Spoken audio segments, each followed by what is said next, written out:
আমরা এখন পর্যন্ত শক্তি প্রদর্শনে কোনো রাজনীতি করিনি, করতে চাইও না, কিন্তু সীমা লঙ্ঘন করবেন না। সীমা লঙ্ঘন করলে তাহলে অনিবার্য পরিণতির জন্য অপেক্ষা করতে হবে। যেই সংগঠনটির মাধ্যমে আপনার সংঘর্ষের সূত্রপাত ঘটল এবং যে ঘটনাটি সেটি ছাত্রদলের নেতাকর্মীরা বেরোবিতে যে দাবি করেছে সেটি অত্যন্ত যৌক্তিক এবং বাংলাদেশের মহান মুক্তিযুদ্ধে আলবদর বাহিনীর প্রধান ছিলেন মতিউর রহমান নিজামী। সুতরাং তার বিষয়ে যখন ন্যারেটিভ দিয়েছে ছাত্রদলের শিক্ষার্থীরা, সাধারণ শিক্ষার্থীরা সেটি প্রতিবাদ করেছে। প্রতিবাদের উত্তরেও আলোচনা থাকার বাঞ্ছনীয় ছিল বলে আমার কাছে মনে হয়, কিন্তু আমরা দেখেছি শিবিরের সশস্ত্র হামলা বেগম রোকেয়া বিশ্ববিদ্যালয়ে। পাশাপাশি কেন শিবিরের এই হামলা?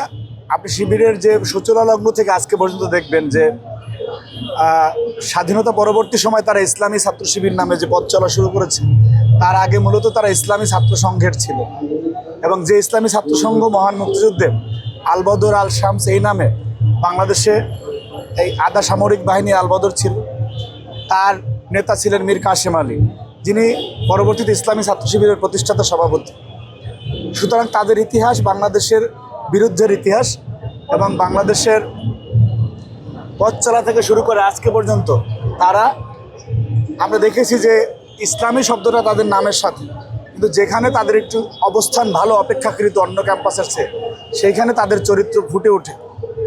আপনার রাজশাহী বিশ্ববিদ্যালয় এবং চিটাগাং বিশ্ববিদ্যালয়কে যদি আপনার আইকনিক হিসাবে ধরেন, 1982 সালের 31শে মে আপনার বাংলাদেশ ছাত্রমৈত্রীর সভাপতি ঢাকা রাজশাহী মেডিকেল কলেজ শাখার জামিল আক্তার রতনকে প্রকাশ্য দিবালোকে 4 হাত পায়ের রক কেটে শিবির হত্যা করে এবং সেই হত্যার মাধ্যমে তারা প্রকাশ্যে সেখানে শত শত শিক্ষক, কর্মকর্তা এবং সাধারণ শিক্ষার্থীরা উপস্থিত ছিলেন। আপনারা ইতিহাস ঘাটলে দেখবেন। কেন এই কথাগুলি বললাম? এটার বর্তমান প্রেক্ষাপটের সাথে সেই পিছনের বাস্তবতার মিল রয়েছে এবং সেই ধরনের নারকীয় তাণ্ডব ঘটিয়ে তারা বার্তা দিতে চেয়েছে, তাদের আগমনের বার্তা। সেই বার্তার ধারাবাহিকতায় আমরা দেখেছি যে 1982 সাল থেকে 2010 সাল পর্যন্ত শুধুমাত্র রাজশাহী বিশ্ববিদ্যালয়ে শিবিরের হাতে 28 জন সাধারণ শিক্ষার্থী এবং অপরাপর ছাত্র সংগঠনের নিহত হয়েছে। সুতরাং সেই সংগঠন হচ্ছে ইসলামী ছাত্র শিবির। সুসময়ে বা তাদের পরিস্থিতি যখন অনুকূলে থাকে তখন তাদের আসল চরিত্র প্রকাশিত হয়, যেটি আমরা গতকাল বেরোবিতে দেখেছি। 5 তারিখের পরে ক্যাম্পাসগুলো উত্তপ্ত হয়, এমন একটা কাজের সাথেও জাতীয়তাবাদী ছাত্রদল জড়িত ছিল না। আমাদের চরিত্র আপনারা দেখেন যে যদি আমাদের জায়গায় অন্য কেউ থাকতো, যে একটি আপনি সরকার দলীয় ছাত্র সংগঠন, তারপরে আপনার উপর হামলা হচ্ছে, কী ধরনের উত্তর দিত, কোন পরিভাষায় কথা বলতো, সেইখানে ছাত্রদল বাংলাদেশের স্থিতিশীলতার স্বার্থে বরাবরই ধৈর্য ধারণ করেছে। এবং বেরোবির ঘটনার ধারাবাহিকতায় আপনারা বিভিন্ন ফুটেজ দেখেছেন, হোম কার্ড দেখেছেন। আমাদের ঢাকা কলেজের ছাত্রদলের নেতাদেরকে ফোন দিয়ে বলা হয়েছে আসেন ক্যাম্পাসে, এই করবো সেই করবো।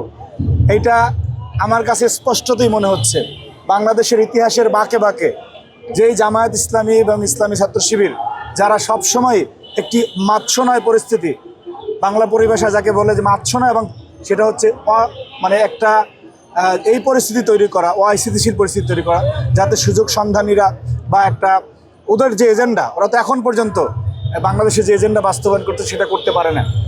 সুতরাং বক্তব্য খুব স্পষ্ট, তারা যেই এজেন্ডা নিয়ে নেমেছে, বিদেশি প্রভুরা তাদেরকে যেটা শিখিয়ে দিচ্ছে, বাংলাদেশে একটি অস্থিতিশীল পরিবেশ তৈরি করবে এবং আওয়ামী লীগের ব্যাক করার একটি পরিস্থিতি তারা যে তৈরি করতে চায়, সেইখানে জাতীয়তাবাদী ছাত্রদলের নেতাকর্মীরা আমরা এখন পর্যন্ত শক্তি প্রদর্শনে কোনো রাজনীতি করিনি, করতে চাইও না, কিন্তু সীমা লঙ্ঘন করবেন না। সীমা লঙ্ঘন করলে তাহলে অনিবার্য পরিণতির জন্য অপেক্ষা করতে হবে। সুতরাং আপনাদের কি আছে না সেগুলো কিন্তু আমরা জানি। আপনারা সেই যেখানে মানে কাপুরুষের মতো কাপুরুষ মানুষের মাধ্যমে অনেকের অনেক ক্ষতি হয়। আপনি যে সে রাজশাহী বিশ্ববিদ্যালয়ে তাদের কেন্দ্রীয় শিবিরের সভাপতির একটা বক্তব্য শুনেছিলাম যে শেরেবাংলা হলে যে অস্ত্র আছে সেটা দিয়া পুরো রাজশাহীর প্রশাসনকে ওনারা নাকি 7 দিন চ্যালেঞ্জ করতে পারবেন। এই ইতিহাস ভুলে গেলে হবে না, ওনাদের কেন্দ্রীয় সভাপতির বক্তব্য। সুতরাং যারা অস্ত্রের কথা জানান দেয় যে আমাদের এত পরিমাণ অস্ত্র আছে, আমরা এই অস্ত্র দিয়ে এই করতে পারি সেই করতে পারি, এটা ওনাদের পূর্বপুরুষের ধারাবাহিকতা থেকে এখন পর্যন্ত চলে আসছে। এবং কিছুদিন আগে শিবিরের সাবেক প্রেসিডেন্ট বলেছে যে 9 মাত্রা ভূমিকম্প হলে ওনাদের চেইন অফ কমান্ড ব্যাহত হয় না। তাহলে এই যে হামলাগুলি হচ্ছে সেটা তো ওনাদের সাংগঠনিক সিদ্ধান্তের অংশ হিসাবেই মনে হচ্ছে। সুতরাং আমাদের বার্তা থাকবে, দয়া করে সীমা লঙ্ঘন করবেন না। সীমা লঙ্ঘন করলে আমরা কিন্তু কোনো সময় গুপ্ত সপ্ত ছিলাম না, আমরা রাজপথে ছিলাম, আমরা রিমান্ডে নির্যাতন সহ্য করেছি, জেল খেটেছি, জেল থেকে বের হয়ে আবার জেল কেটেই হাসিনার ফ্যাসিজমের বিরুদ্ধে স্লোগান ধরা এই প্রজন্ম ছাত্র দলের। সুতরাং আপনাদের মতো সবজি বাজারে আমরা ছিলাম না। আপনাদের কাছে অনুরোধ থাকবে, সীমা লঙ্ঘন করলে অনিবার্য পরিণতির জন্য অপেক্ষা করতে হবে, সেই বিষয়টা যাতে সবার মাথা থাকে ওনার।